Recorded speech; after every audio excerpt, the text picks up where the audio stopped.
की जय। बोलिए सच्चिदानंद भगवान की जय।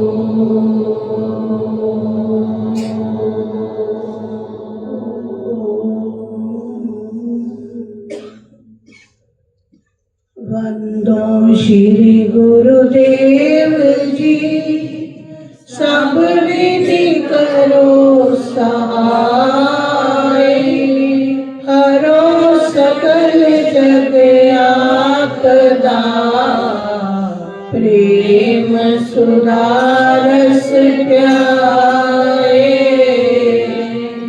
नारायण प्रभु आप हो, पाप विमोचन हार, क्षमा करो अपराध मेरे, बेड़ा दो अब तार। अंतर्यामी नाथ तुम, जीवन के आधार, जो तुम छोड़ो बाएं तो प्रभु कौन लगावे पार। कबीरा खड़ा बाजार में, सबकी मांगे खैर, ना काहू से दोस्ती, ना काहू से वैर। कबीरा सोया क्या करे, उठ बैठ रहो जाग, जाके संग से बिछड़ा, ताही के संग लाग। हमने अपने आप की प्रभु छोड़ दी है डोर, आगे मर्जी आपकी, प्रभु ले चलिए जिस ओर। आगे मर्जी आपकी, प्रभु ले चलिए जिस ओर।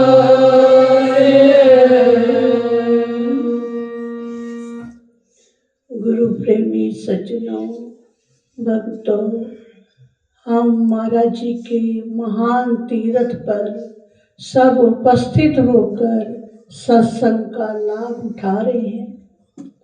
सत्संग वो तीर्थ होते हैं जिसमें डुबकी लगाकर हम अपने कलमश धोते हैं और आने वाले समय में अपने आप को एक अच्छा इंसान बनाकर, एक अच्छा सत्संगी बनाकर अपने जीवन की यात्रा को चलाते हैं। कहते हैं कि मनुष्य जन्म का मिलना ये सबसे बड़ा सौभाग्य है। मनुष्य चोले में आकर हमें सिर्फ यही नहीं करना कि परिवार बनाया, नौकरी की और उत्पत्ति की, बस यही जीवन का ध्येय नहीं होता। तो दूसरा है जीवन का ध्येय निश्चित करना। अब हमारे जीवन का उद्देश्य क्या है, हमें कहाँ जाना है, हमारे जीवन में क्या हमारा ध्येय होना चाहिए, इसके ऊपर भी सदा हमारा विचार होना चाहिए। कहते हैं उस ध्येय को प्राप्त करने के लिए हमें क्या मिलता है? साधुओं का संग मिलता है, संतों का संग मिलता है और गुरु का नाम मिलता है।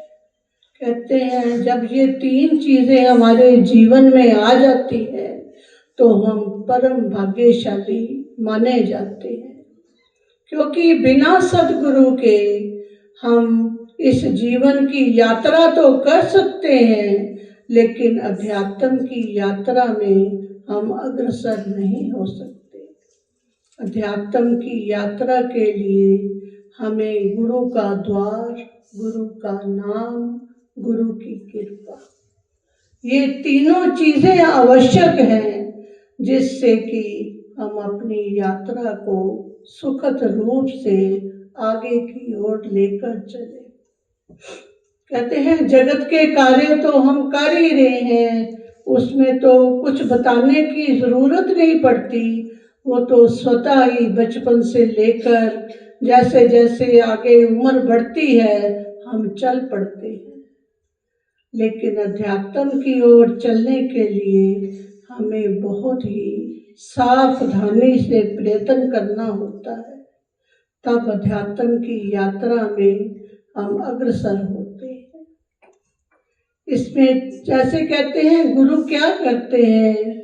गुरु ये इंतजार नहीं करते कि मेरा बालक स्वच्छ होके ही मेरे पास आए और तब मैं इसका उद्धार करूं। कहते हैं जैसे कैसे बालक आता है तो माँ क्या करती है? उसकी गंदगी साफ करती है और उसे अपने गोद में उठा लेती है। कहते हैं नदियाँ भी क्या करती हैं? गंदे नाले नदियों में पड़ते हैं। कहते हैं धीरे धीरे नदी का काम होता है, वो धीरे धीरे अपने में उसको समाती चली जाती है नदी, और आगे और आगे और आगे, और एक समय आता है कि गंदे नाली का पानी नदी में मिलकर नदी का रूप हो जाता है। वो पुरानी गंदगी, वो सब चीजें उसकी खत्म हो जाती।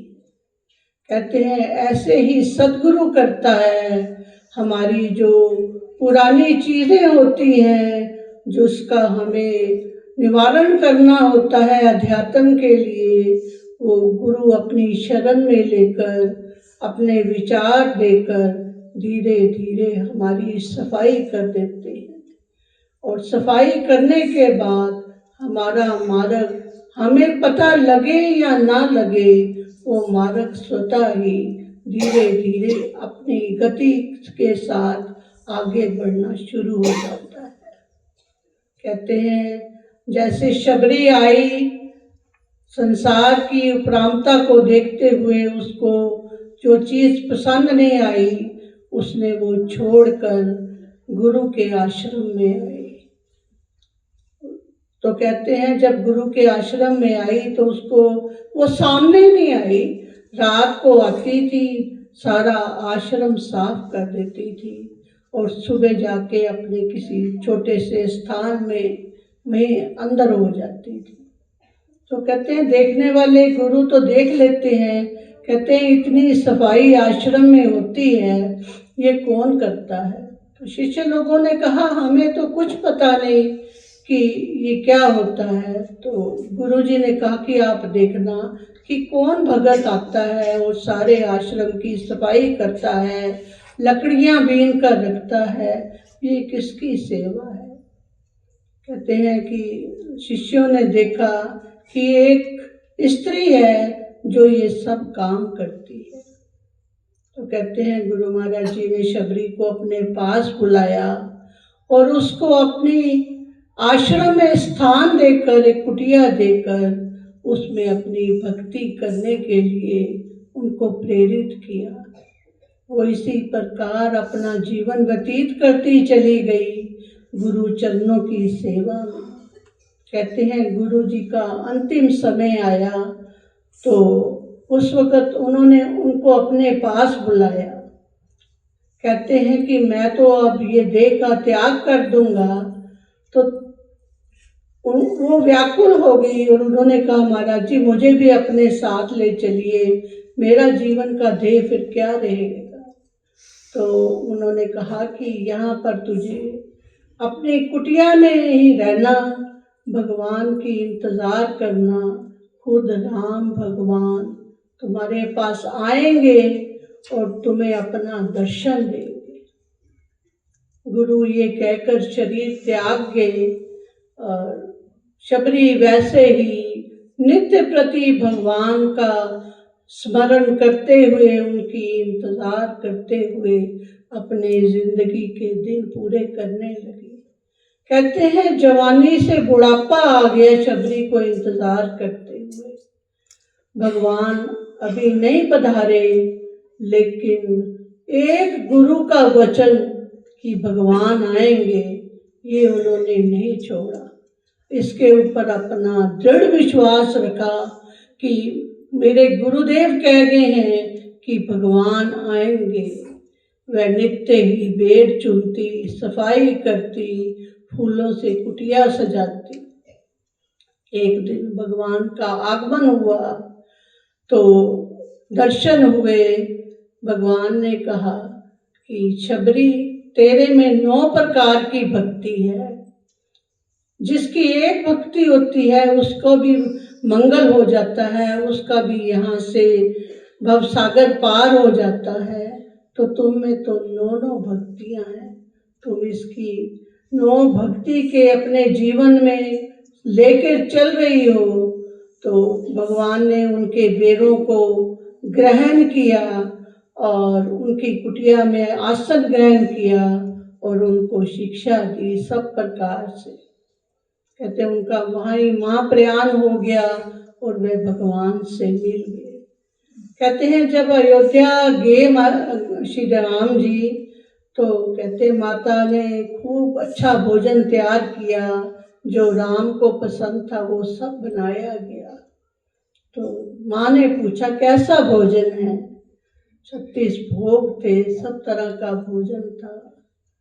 तो माँ ने प्रस्तुत किया तो राम भगवान के मुख से निकला कि माँ शबरी जैसा स्वाद नहीं आया, जो शबरी के पैरों में आया था उतना नहीं आया। तो ये क्या था, ये भगत और भगवान के आपस में प्रेम के दृष्टांत हैं, जो हम सुनकर आनंदित होते हैं। भगवान करे हमारे जीवन में भी दिन प्रतिदिन प्रभु की इंतज़ार में बीते, महाराज जी के प्रेम में बीते और उनकी यादों में ये जीवन लेखे लग जाए।